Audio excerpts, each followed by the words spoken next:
ఈరోజు స్థానిక విందుర్తి పాత మొత్తం సర్కిల్లో ఏపీ అంగన్వాడీ వర్కర్స్ కొనసాగుతున్న నిరసన 40 దినాలకు చేరుకునింది.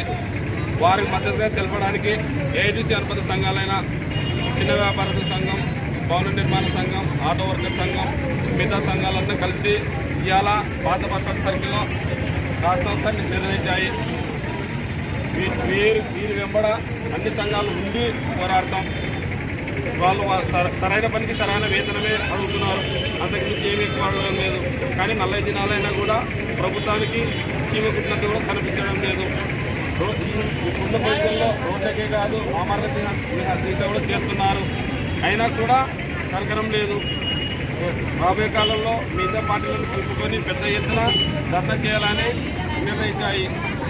కాబట్టి ప్రభుత్వము వీళ్ళ పరిస్థితిని అర్థం చేసుకొని ఎంత తొందరగా నిర్ణయం తీసుకుంటే అంత బాగుంటుంది అని కోరడమైనది. ఏఐటీసీ మండలాధ్యక్షుడు బి మాధవస్వామి. నమస్కారంలో సార్, మీరు మాకు చర్చలు అంటున్నారు, వెనక పంపిస్తున్నారు. 40 రోజులైనా కూడా ఎలాంటి స్పందన లేదు సార్ మీ నుంచి.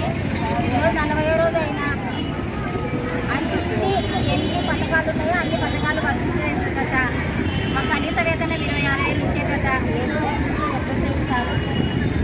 ఇంతకన్నా ఏం కోరుకోలేము సార్. గౌరవనీయులైన మా అందరి హృదయపూర్వక నమస్కారం తెలియజేసుకుంటున్నాం. మేము గత సమ్మె జరుపుకోవచ్చు 40 రోజులకు చేరుకున్నాం. సమ్మె ఇక్కడ ఎంతోమంది మహిళలను రోజుపై నిరసన